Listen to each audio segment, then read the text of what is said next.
Buenas tardes a todos, a los presentes aquí y los que nos siguen en online, que va incrementándose la audiencia, probablemente desbalanceándose un poco presencial y online.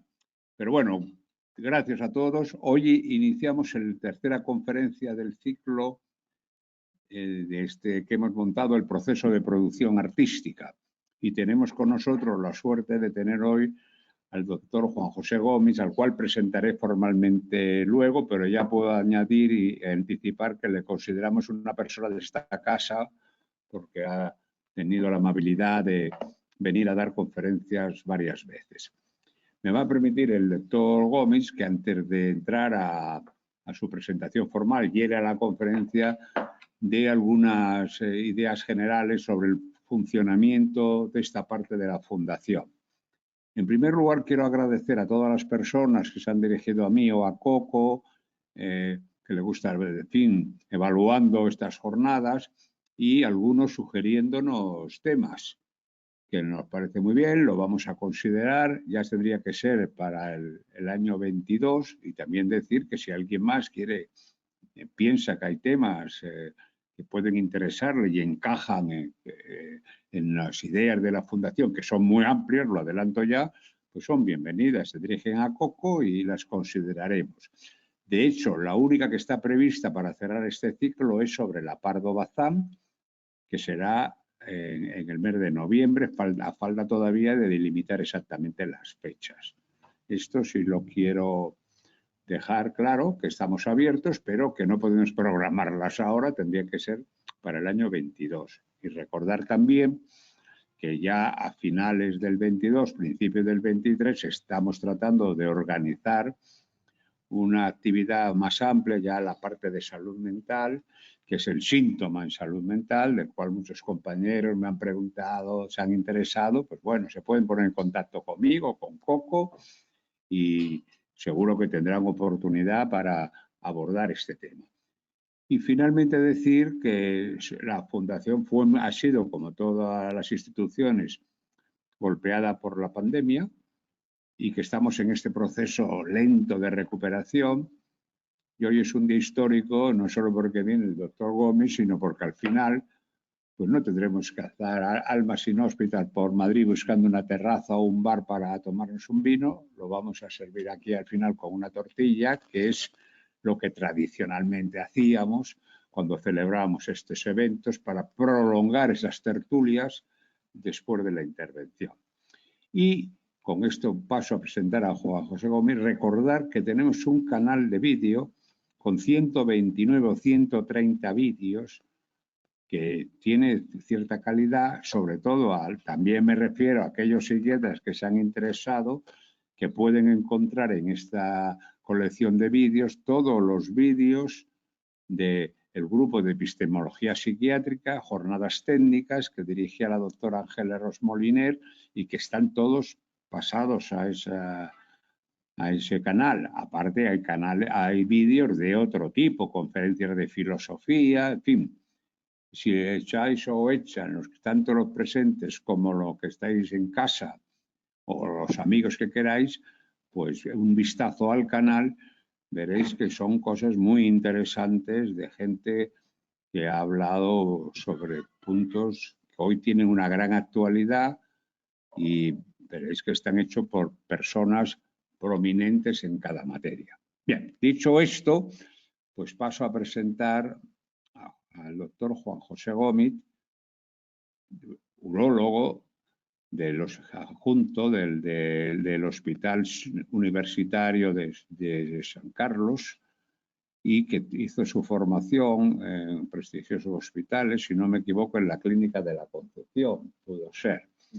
A su formación de urólogo, el doctor Gómez añade el modesto y quiere rebajar su participación, pero yo lo digo porque tengo constancia de ello, un ya importante acervo de publicaciones, tanto en el siglo de la Ilustración, que fue uno de sus intereses primordiales, como en el siglo de oro. Es uno de los coeditores de las obras de Francisco Díaz, uno de los médicos importantes de ese periodo del Siglo de Oro, y yo mismo he recogido un trabajo suyo en el libro sobre Cervantes, sobre el talid que escribe Cervantes para el mal de riñones, que al parecer era un tratamiento efectivo, y lo nota que escribió el doctor Gómez, pues es muy interesante, sintética pero muy interesante. Bien, esas aportaciones que le va a hablar hoy, pues se tienen como fundamento la obra de Goya, y como él nos decía en un momento aquí en pequeña tertulia, no va a hablar de todo Goya, que sería imposible. Él va a referirse a una etapa de Goya, y bajo el lema, pues yo creo que el epistemológico, y también bajo el concepto de taller, es un tema que le hemos un poco impuesto, pero yo creo que lo ha cogido con agradecimiento y con buena voluntad, que es todo el acervo de pensamiento que tiene cualquier artista y cualquier personal, cualquier científico, para acercarse a su tarea, pues parte de un espacio real o virtual que le llamamos taller, porque todo tiene un sentido artesanal. Sea científico de la NASA o no, si vais a algún despacho veréis que siempre hay algo que recurre al hogar de la ciencia o del arte, que es el taller, el estudio, etc. Bien, esto le hemos encargado a Dr. Gómez. Estoy seguro que va a ser muy agradable la conferencia y que la disfrutemos todos, es mi deseo más ferviente. Juan José, todo tuyo.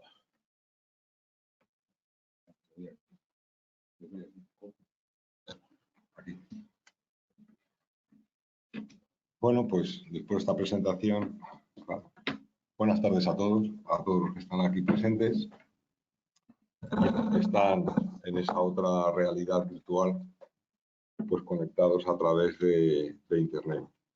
En primer lugar, agradecer a la Fundación Canis pues su amable invitación a participar en este curso de conferencias, que está representada aquí por don Ángel de Sancha, que está entre el público, y por supuesto al doctor Valentín Cortés, queridísimo amigo, y también en muchos aspectos, pues maestro, en cuestiones que hasta hace relativamente poco tiempo, pues para mí eran un poco enigmáticas. Bueno, vamos a hablar de Goya, y yo lo he planteado desde el punto de vista de su evolución artística y plasmado en imágenes, fundamentalmente, más que a través de la verbalización.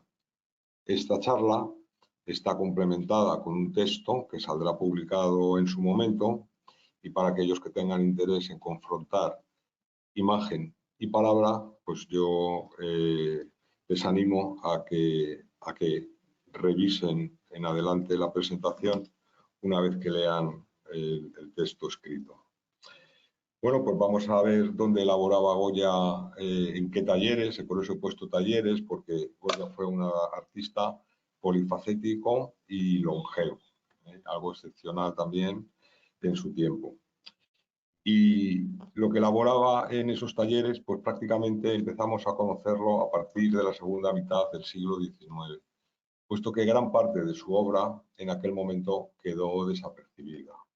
Podemos poner, por ejemplo, los cartones. Bueno, los cartones los hizo para las manufacturas de Santa Bárbara, terminaron su función y quedaron arrollados y guardados pues, en un almacén donde se descubrieron a mitad del siglo XIX. Podemos hablar, por ejemplo, de los caprichos, que fueron efímeros, estuvieron en dominio público muy poco tiempo y al poco tiempo fueron retirados.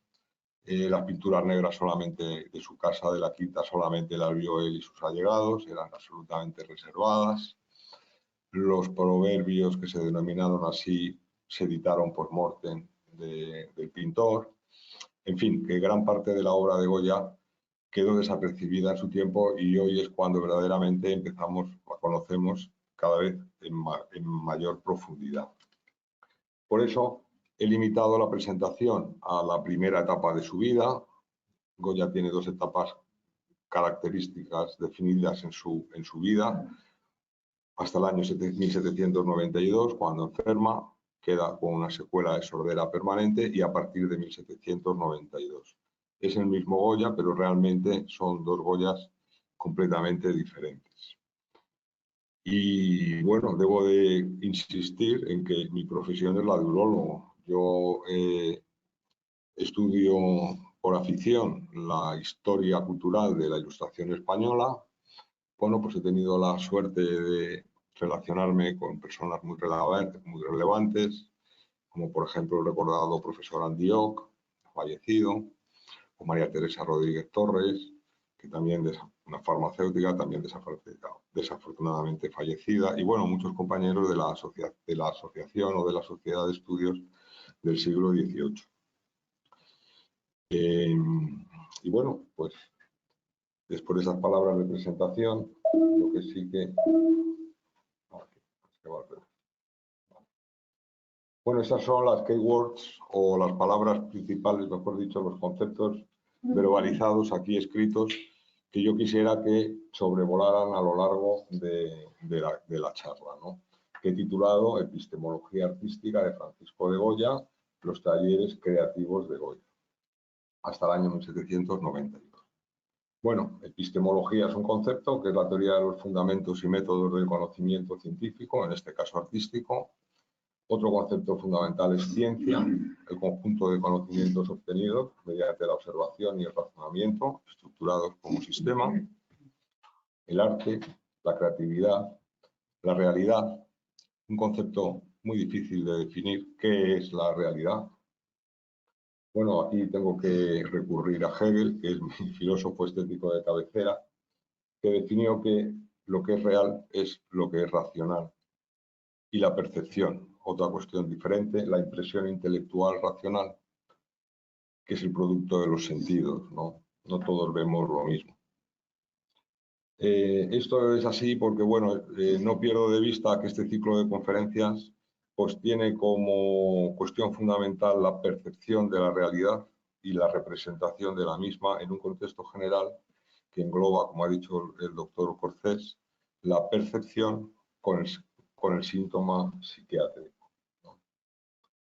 Bueno, esta es la cronología de la presentación, para no perdernos. Bueno, vamos a hablar de los años de aprendizaje y formación de Goya en Zaragoza, la pintura durante el siglo XVIII en la monarquía borbónica, la temporada larga que pasó Goya en Italia, en su formación, su desarrollo en la pintura religiosa en Aragón, luego ya en Madrid, casado con la hermana de Francisco Valleu. Bueno, pues esa transición que vamos a ir viendo del barroco romano napolitano al rococo más costumbrista. Luego aquí esto se lo he hurtado a la profesora Manuela Mena, Goya, discípulo de Velázquez, porque es cierto, es una evidencia, del rococó costumbrista al naturalismo real. Y bueno, pues el Goya retratista de la naturaleza, del estilo naturalista, confrontado con la retratística neoclásica. Bien, pues voy a empezar por el final. Estudio o taller. Bien, Goya definió, o al menos que yo sepa, en ningún momento aparece la palabra taller en ninguna de sus misivas.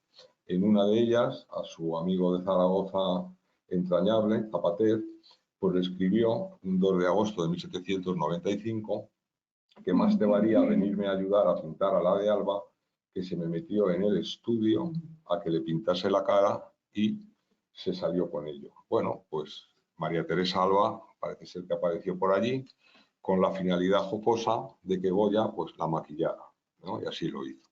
En aquel momento Goya estaba haciendo un retrato de Godoy, del Príncipe de la Paz, que luego se transmutó en un garrochista por necesidades de conveniencia histórica.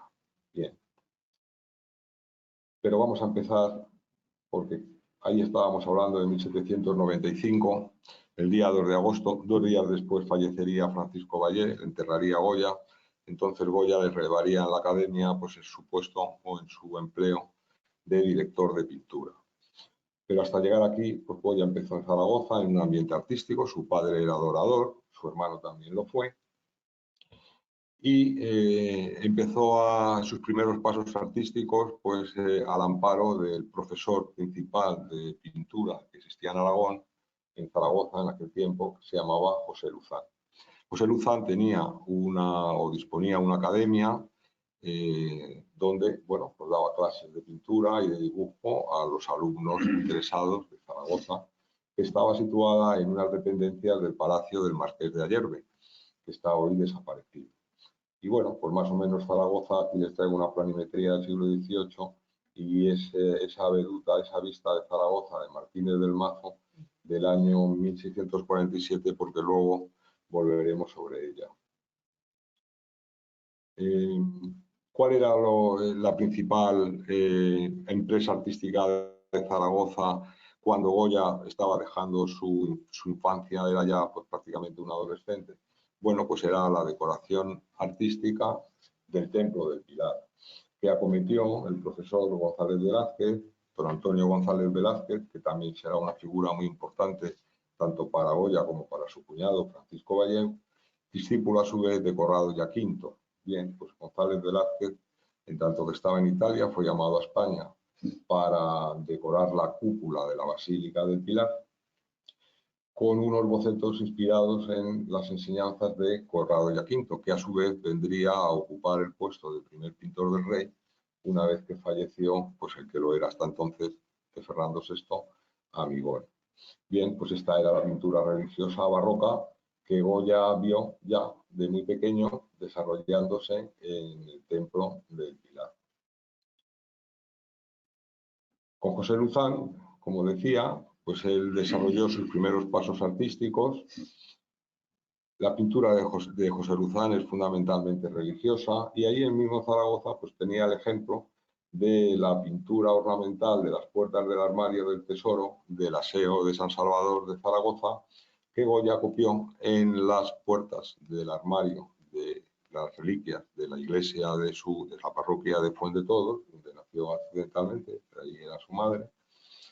Bien, pues ejecutó una pintura, pues prácticamente una traslación de lo que había hecho o lo que había visto Goya de su profesor Luzán en la SEO. Esa pintura desapareció. Goya sí que la volvió a ver muchos años después, cuando fue a Zaragoza en tiempos de la Guerra de la Independencia, y dijo pues que por favor que nadie dijera que aquello lo había pintado él, porque parece ser que entonces ya no estaba él muy satisfecho con aquella obra tan de juventud, para él entonces ya imperfecta. Pero sin embargo, en este otro cuadrito, que está en una colección particular, sí que podemos ver mejor cómo era el estilo de aquel joven Goya hacia el año 1763. Bueno, pues siguiendo los modelos del barroco napolitano y romano, pues que había visto de González Velázquez y de Corrado y Aquinto. Prácticamente pues una transposición, bueno, pues ofreciéndole su propio estilo, como vemos aquí en esta aparición de la Virgen del Pilar. Goya trabajó o digamos, se consideró formado con José Luzán, pues a partir de 1762 ya se consideraba pues un artista pues prácticamente hecho. En el año 63 él se presentó aquí en Madrid, en la Academia de Bellas Artes de San Fernando, pues para optar a un premio, mejor dicho, un premio, no, discúlpenme, a una pensión que se otorgaba pues a los jóvenes artistas prometedores, pero con la condición de que fueran pobres. Goya se presentó, pero no obtuvo ningún tipo de mención. Y volvió a presentarse ya más formado todavía en el año 1766. Entonces ya no era para obtener una pensión, sino era un premio que se ofrecía trianualmente por parte de la Academia de Bellas Artes, que era una medalla de oro. Bien, pues a ese premio también se presentó Goya. Esa pintura suya no la tenemos, pero sí he traído la pintura que resultó ganadora, que fue la que ejecutó Ramón Vallejo, que 10 años después se convertiría en cuñado de Goya. La pintura de Goya pues, prácticamente sería similar a esto. Se trataba de una pintura de narrativa histórica de cuando Marta, emperatriz de Constantinopla, fue expulsada y conversó o se entrevistó con el rey Alfonso X pues, en Burgos.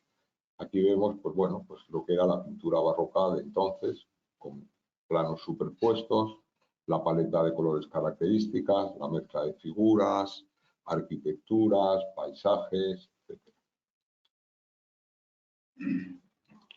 Pero en ese decenio de los años 60 del siglo XVIII, acontece la importación a España de la concepción estética neoclásica, pues que importó Antonio Rafael Mengs, un pintor alemán, que de alguna manera pues reflejaba la praxis estética que proclamaba Winkelmann desde sus textos o desde su concepción de la filosofía estética del arte grecolatino, coexistiendo pues, con el barroco napolitano de la familia Tiepolo, que también colaboró en la pintura, en las pinturas ornamentales del Palacio Nuevo, que era la obra fundamental, tanto arquitectónica como decorativa, en Madrid, como en Zaragoza lo fue el templo del Pilar.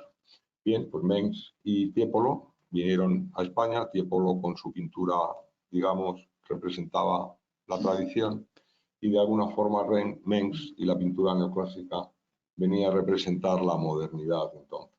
No hay digamos, un combate entre ambos estilos, no son tampoco estilos complementarios. Siempre se ha pretendido un poco enfrentar el barroco de Tiepolo con el neoclasicismo de Mengs, por decirlo así, sino que son dos modelos estéticos diferentes que, bueno, pues que el gusto va modificándose y va cambiando con el tiempo. Y estos son los principales pintores de Carlos III, de los monarcas Carlos III y Carlos IV. Antón Rafael Mengs, que será el último pintor extranjero de la monarquía española, y sus dos discípulos predilectos, Mariano Salvador Maella y Francisco Valleu, que de alguna manera ellos sí siguieron el estilo neoclásico que importó Mengs y que incorporó bueno, en Madrid. Sin embargo, Goya, pues como veremos, eligió su propio estilo, siendo el pintor fundamental a continuación de Carlos IV. Porque la pintura cortesana barroca, desde que se incorporó la dinastía borbónica en España, pues era una pintura de importación. Fundamentalmente, los pintores eran todos, prácticamente todos, salvo alguna excepción, como la de Jacinto Meléndez, pues extranjeros. Extranjeros con un estilo barroco, ampuloso, teatral, como por ejemplo pues este retrato primerizo de Felipe V hecho por Rigaud, este otro de Felipe V ya posterior por Jan Rank, o el del efímero Luis I también por Jan Rank en 1724, o el de Fernando VI por Van Loo en 1752, cuyos restos pues, los tenemos aquí a menos de 100 metros de distancia en la iglesia de Santa Bárbara, junto con su mujer Bárbara de Braganza.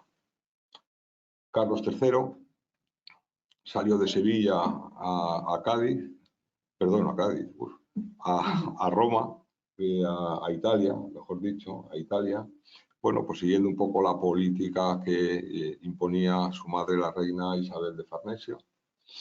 Y en esta pintura alegórica, mitológica, emblemática de Amiconi, pues se representa al infante llegando a tierras italianas, de las cuales regresó ya como Carlos III, años después, incorporando pues el neoclasicismo a tenor de los descubrimientos arqueológicos de Pompeya y Herculano.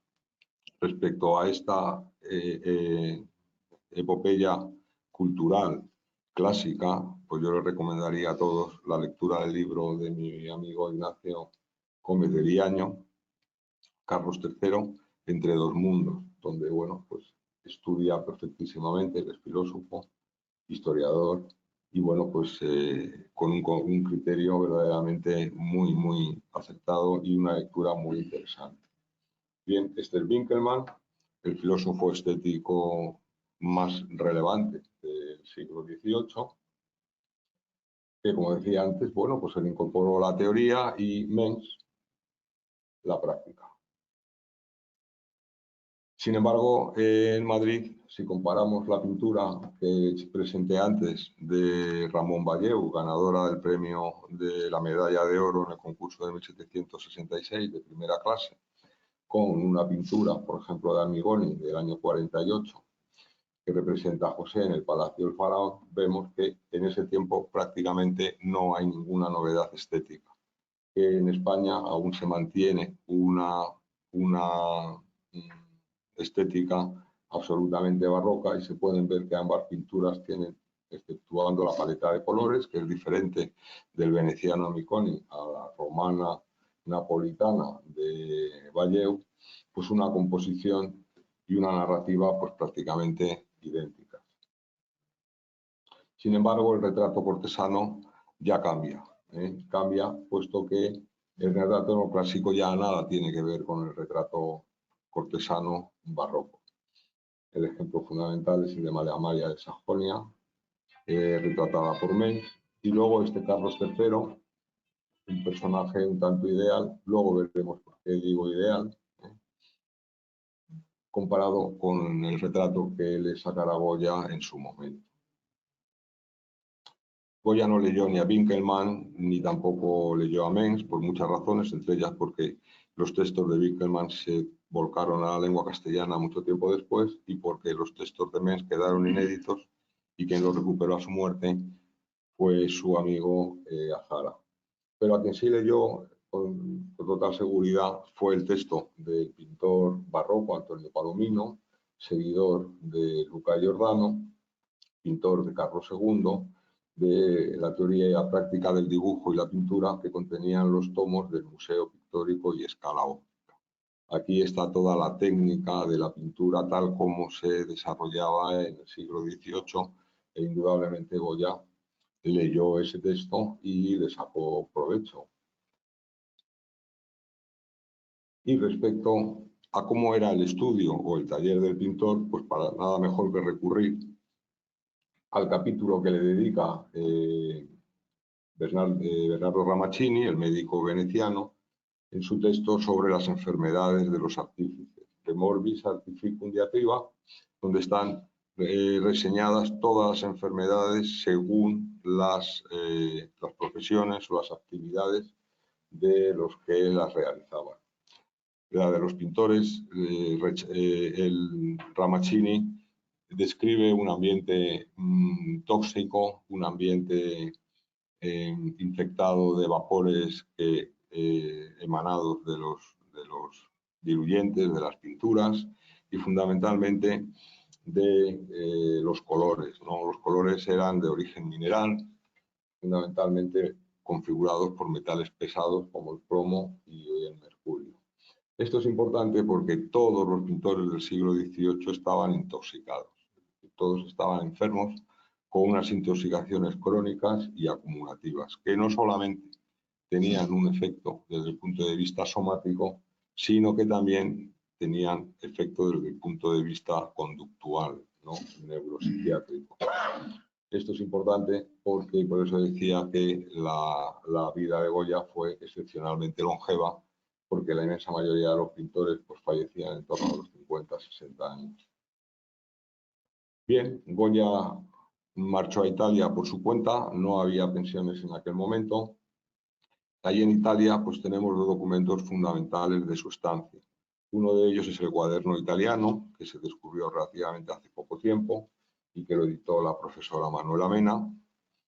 Es el último de los cuadernos que tuvo Goya en Italia. Debió de tener más, pero esos otros pues están desaparecidos. No existen, no están destruidos. Y bien, pues con este cuaderno pues se paseaba Goya visitando, bueno, pues la estatuaria clásica romana, los templos, las pinturas que le llamaban la atención. Era, pues bueno, de alguna manera un estudio ambulante donde iba notando lo que le parecía interesante o lo que copiaba. Como por ejemplo, pues esta expulsión del paraíso que él vio en el Palacio Barberini, donde precisamente Mengs tenía una academia, además muy frecuentada, que en el texto que se publicará pues hago más una referencia más concreta a ese establecimiento. Bien, pues esto lo vio Goya en el Palacio Barberini y directamente pues con sanguina y lápiz de grafito pues lo copió. Y el segundo documento más importante de la estancia de Goya en Roma pues fue su presentación al concurso que convocó la Academia de Parma del año 71.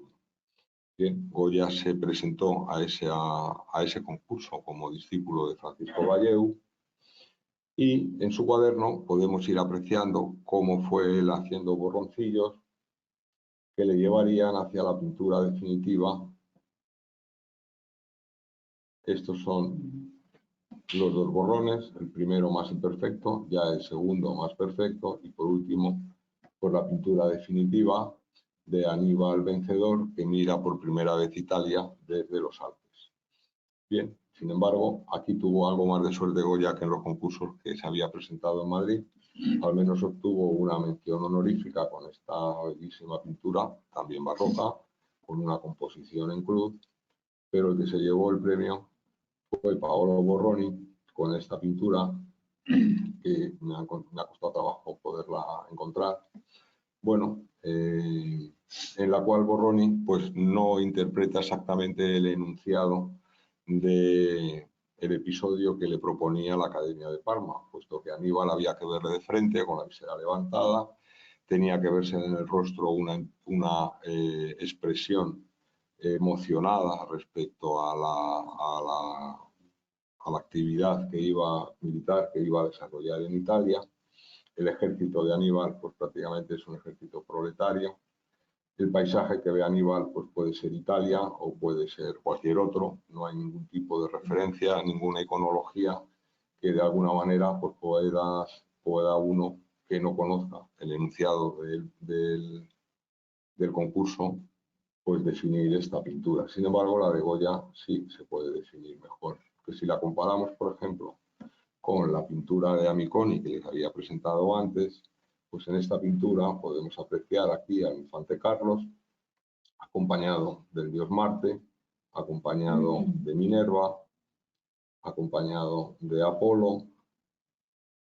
Esta señora que está aquí sentada representa la historia, está escribiendo por lo que está sucediendo en ese momento, y las trompetas de la fama. Y sabemos que es Italia porque aquí representa un monte humeante, que no es otro que el Vesubio, volcán italiano. Y aquí tenemos esta figura que está derramando unas aguas, esta figura de anciano, que está derramando unas aguas desde una vasija, que de la misma manera que Goya interpretó esta alegoría, en vez de como un anciano, sino como pues, con figura humana, con cabeza de buey o de toro, por lo que se está expresando aquí, ni más ni menos, pues este es el río Po. Y si este es el río Po, lo que está viendo Aníbal, pues es la Lombardía. Los Alpes quedan atrás, está acompañado también de la victoria y en su rostro se ve la expresión de emoción ante la empresa que se le viene encima. De la misma manera que aquí vemos al infante Carlos llegando a Italia y entrando también por la Lombardía cruzando el río Po. Esto lo obtuvo Goya de la iconología de Cesare Ripa, en la cual se representa el río Po, bien con cabeza de buey, bien como un anciano, y esa figura ya la vemos pergeñada en las páginas del cuaderno italiano de Goya. ¿Quién le dijo a Goya o le dio o le suministró esta idea? Alguien debió de ser, porque dudosamente Goya tenía una formación cultural un tanto justa y posiblemente o bien él habría visto esa pintura de Amiconi previamente o bien alguien le comentó pues que incorporara esta alegoría del río Po para definir exactamente por dónde estaba Aníbal. Bien, de vuelta a Zaragoza, lo que hace Goya, ni más ni menos, es copiar, hurtar, que se dice en términos artísticos, hurtar modelos que ya están preexistentes. Por ejemplo, este entierro de Cristo que hizo Goya, tenemos aquí en el lado derecho de la imagen, pues es un hurto de la pintura de Simon Bouet, que todavía existe en el Louvre, a partir de una estampa de Pierre Daret del año 1641. Bien, Goya vio la estampa y la pasó al óleo en el oratorio de los condes de Sobradiel de Zaragoza. También el sueño de José, pues 3/4 de lo mismo. Goya, a partir de la estampa de Dorigny, de un cuadro de Bouet, también de Bouet, que hoy está perdido, ¿dónde está? Desapareció en el siglo XVIII, pues esta pintura también la traspasó Goya en el oratorio de los condes de Sobradiel. Y en el oratorio de los Condes de Sobradiel, en la Cartuja de Aula Dei, pues el modelo, uno de los modelos que adoptó Goya, con muy pocas variaciones, pues a partir es esta visitación a partir de una estampa de Carlo Marata. Este es el óleo que está en Estados Unidos en colección particular, que no hay ninguna imagen en color que yo conozca, y esta es la pintura de la visitación en las paredes de la Cartuja de Aula Dei. Bien, hasta aquí hemos visto el óleo, pero Goya decía que era un artista polifacético y también pintó al fresco. La pintura al fresco tiene una técnica completamente diferente de la pintura al óleo. Hay que preparar primero muy bien el muro, hacer dos preparaciones, esperar que seque la superficie, a continuación humedecerla y empezar a pintar con pigmentos que están diluidos en agua. La pintura al fresco admite muy pocos arrepentimientos, es decir, el pintor tiene que estar muy seguro de lo que está haciendo porque luego no lo va a poder corregir. Y bueno, lo va pintando además por etapas, ¿no? Por jornadas, tantas jornadas de tiempo son las que se lleva pues, para hacer una pintura sobre el fresco. Y poco a poco pues, se va trasladando desde el modelo a la pared por la pintura que se quiere desear, que se quiere representar. Primero se marca sobre la cal y una vez que están marcados los contornos, pues a continuación el artista directamente se pone a pintar, sin mucha posibilidad de poder reparar si existe algún tipo de equivocación. Bien, pues esto es lo que pintó Goya, este es el boceto de lo que pintó Goya en la bóveda rectangular del Coreto, que originalmente se le había encomendado a González Velázquez, pero González Velázquez lo desestimó porque, bueno, no le pagaban lo que él consideraba suficiente, además le pillaba lejos, que tampoco le pagaban los gastos del viaje para ir hasta allí. Pero bueno, lo que quiero hacer hincapié en la apreciación es pues exactamente el mismo modelo, la misma composición, también en aspa, respecto a la pintura de la aparición de la Virgen del Pilar que hizo González Velázquez en la cúpula del templo. Pero Goya, a partir del año 1775, final del 74, viene a Madrid. Ha contraído matrimonio con la hermana de Francisco Valle y de Ramón Valle, se han convertido en sus cuñados. Y bueno, pues le llaman de Madrid a Zaragoza pues para que se incorpore a los trabajos de las pinturas de cartones para la manufactura de tapices de Santa Bárbara. Goya se desplaza a Madrid, bueno, y aquí empieza, digamos, una divergencia ya de estilos que poco a poco vamos a ir apreciando. Los primeros cartones de la primera serie, de 1775, nada más llegar, están hechos bajo la estricta supervisión de su cuñado Francisco Valle y sus motivos son de caza. Pero a partir de la segunda serie, pues si lo confrontamos, por ejemplo, con los mismos imágenes que desarrolla su cuñado Ramón, bueno, pues vemos que el estilo de Goya ya empieza a ser muy diferente, de un estilo, bueno, pues un tanto así idealizado, con una paleta de colores un poco así que parecen figurines. Bueno, la pintura de Goya ya empieza a manifestarse como que sigue siendo rococó, pero con una naturalidad un tanto también edulcorada, ¿no? Porque eso es lo que se le pide para el programa decorativo. Y si vamos avanzando y seguimos comparando, pues en la segunda serie, si comparamos la merienda de Francisco de Goya con la merienda de Ramón Valle, pues hombre, la diferencia es abismal. Aunque está bien, es cierto que este tapiz, o mejor dicho, este cartón, pues tiene una composición un tanto errática, ¿no? Porque están los personajes así, un tanto distribuidos así de cualquier manera. Más evidente aún, pues es el idealismo imprimido por Mengs en las pinturas de cartones. Por ejemplo, pues este guitarrista de Ramón Valle y el guitarrista tal como lo interpreta Francisco Goya, ¿no? Más abocetado y mucho más real, mucho más natural. Lo mismo si comparamos, por ejemplo, pues esta pintura de flipar, que estaba originalmente hecha pues, como modelo para un tablero de piedras duras, con el juego de la pelota de Francisco de Goya. Bueno, pues las diferencias ya se van haciendo muy claras ya entre la pintura pintura barroca y la pintura que va interpretando Goya, como por ejemplo en este cartón de la quinta serie. Si comparamos pues esta pintura de Mariano Salvador Baella, que representa el invierno, pues como el invierno, tal como lo representa Francisco de Goya, ¿no? Mucho más real, mucho más crudo. Y ya, claro, aquí la diferencia ya es palmaria, ¿no? Porque si hay una de las pinturas que a mí me apasiona de Goya, pues es esta. Que además es un boceto que no llegó a trasladarse al lienzo. Y si lo comparamos con el mismo asunto interpretado por José del Castillo, que fue otro de los discípulos de Corrado y Aquinto, la diferencia es abismal. Aquí Goya ya incluye la multitud, que es una de las características de su estilo posteriormente. Y esta pintura pues, podemos considerar que son dos. Si partimos el río Manzanares, pues vemos que hay una parte que es la fiesta, la diversión, y otra que es una vista de la ciudad de Madrid. Y si quitáramos, pudiéramos suprimir la parte inferior, pues esto ya es completamente moderno. Esto ya es una cosa que no tiene nada que ver con lo que se hacía entonces.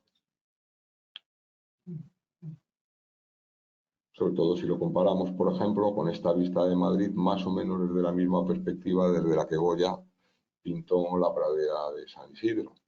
Pues es una vista de Madrid del año 1735 aproximadamente. Bueno, pues es una vista barroca, estándar de la ciudad.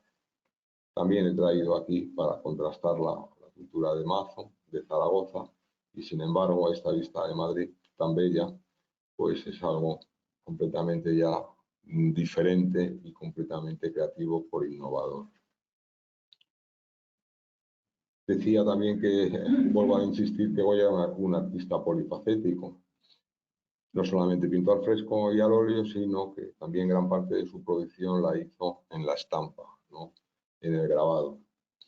En un periodo de tiempo en el que no tuvo carga de trabajo, en el año 1778, entre los meses de mayo y enero del 79, pues no hubo carga de trabajo de la manufactura de Santa Bárbara y Goya aprovechó ese espacio de tiempo para seguir el consejo de Mengs de copiar las pinturas que había en el Palacio Real de Madrid, que era la pinacoteca, bueno, pues que existía entonces, ¿no? Todas las pinturas estaban allí alojadas. Allí es donde Goya conoció a Velázquez y allí es donde Goya, bueno, pues empieza a tener ya un estilo particular sugerido por el pintor sevillano en su propia pintura. Pero aquí ya los útiles son diferentes. Para ser estampador, para ser grabador, pues hay que tener un dominio perfecto no solamente del dibujo, sino también de los colores para luego traspasarlos a la plancha de cobre e imprimirlos.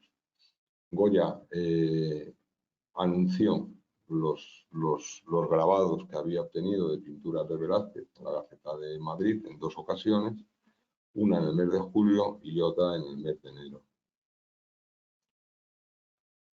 Pero sin embargo aquí lo que yo destacaría más que los grabados, la estampa final, es el dibujo de Goya con relación a las pinturas de Velázquez.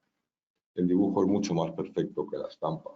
Goya todavía no era un estampador, ni muchísimo menos acreditado, era un hombre todavía joven y había otros estampadores que verdaderamente, pues en su parcela específica, pues rayaban a gran altura.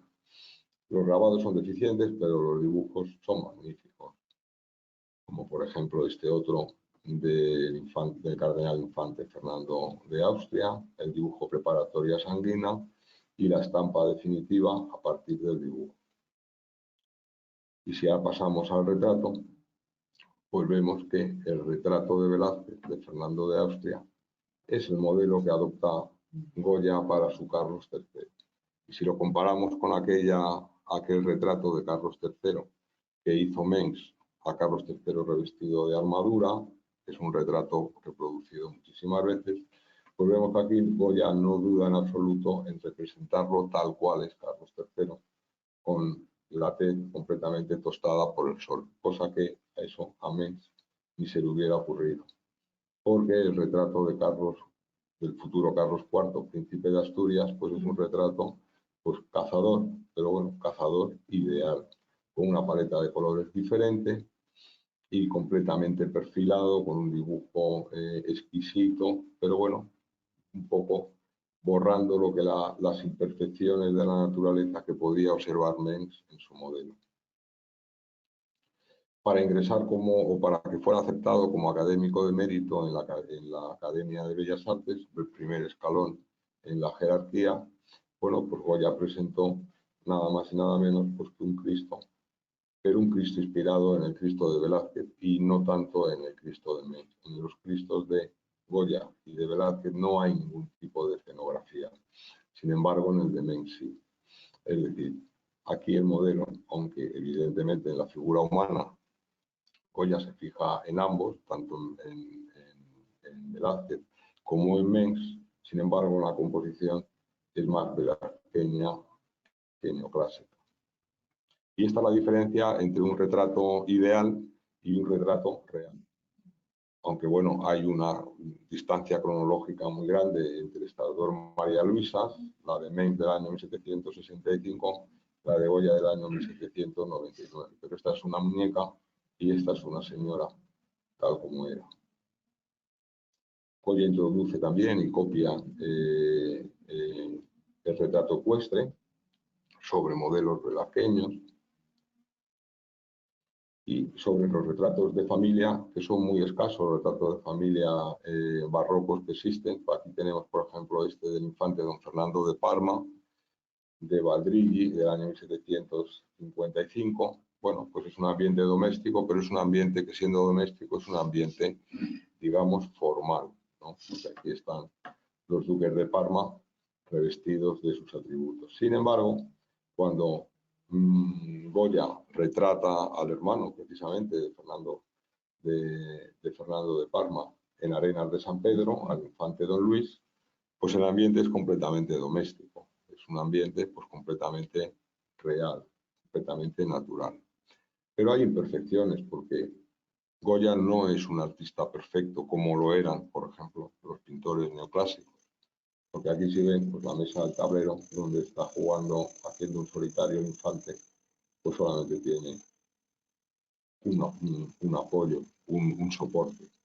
Esto, claro, pues visto desde un punto de vista ortodoxo y académico, pues es una imperfección. Bueno. Si consideramos los retratos cortesanos de familia, pues hombre, la comparación de esta familia de Felipe V de Banlú de 1743 con la familia de Carlos IV de Goya, que ya no tiene absolutamente nada que ver, ¿no? Aquí vemos que en un periodo no muy extenso de tiempo, pues el cambio de estilo, el cambio de estética se modifica completamente. Pero si además tomamos un modelo de un retrato neoclásico de familia, como esta familia de Carlos IV, que además es sincrónica a la que hizo Goya en Aranjuez, este lo hizo Vicente López en el viaje de los Reyes a Valencia. Aquí se representa la Universidad de Valencia y sus distintas facultades, pero vemos que el estilo, la paleta de colores, el dibujo, es completamente distinto al estilo natural que ya era totalmente incorporado en la pintura de Goya, sobre todo en la retratística.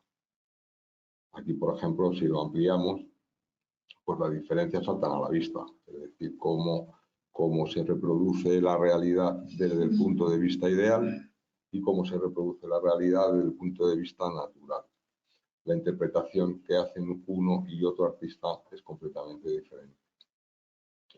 Porque el modelo de Goya no es otro que el modelo de Velázquez. Y en esta pintura de familia emblemática, pues aquí lo que estamos viendo, ni más ni menos, es una revisión del modelo velazqueño de las Meninas.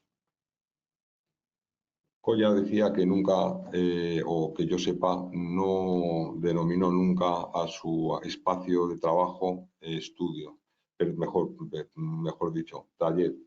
Sí, cuando la profesora Mena editó el cuaderno italiano, sí que a esta última página del cuaderno la tituló El taller de Goya, porque sobre ese sobrescrito que se aprecia a tinta, pues ahí, si uno se fija, pues verá un par de caballetes, unos botes de pintura, unos pinceles, bueno, pues un bosquejo de lo que era el estudio del pintor.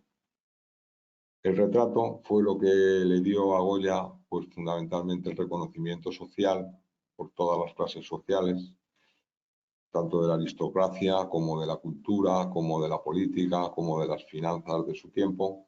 Fue lo que le dio una estabilidad económica y un establecimiento un nivel de vida aburguesado o burgués en su tiempo, ¿no? Económicamente fuerte, bueno, pues hizo sus inversiones, etcétera. Esto es lo que fundamentalmente se pudo conocer de Goya, pero quienes lo disfrutaban particularmente eran sus comitentes, porque claro, son retratos o la retratística, pues quien la disfrutaba era el que la encargaba, se la pagaba al pintor y la colocaba en el salón de su casa. Las otras pinturas también pasaron desapercibidas, puesto que solamente se podían ver en el ambiente cortesano. Y como les decía al principio, todas las demás, muchas de ellas pasaron pues, completamente desapercibidas por unas circunstancias o por otras.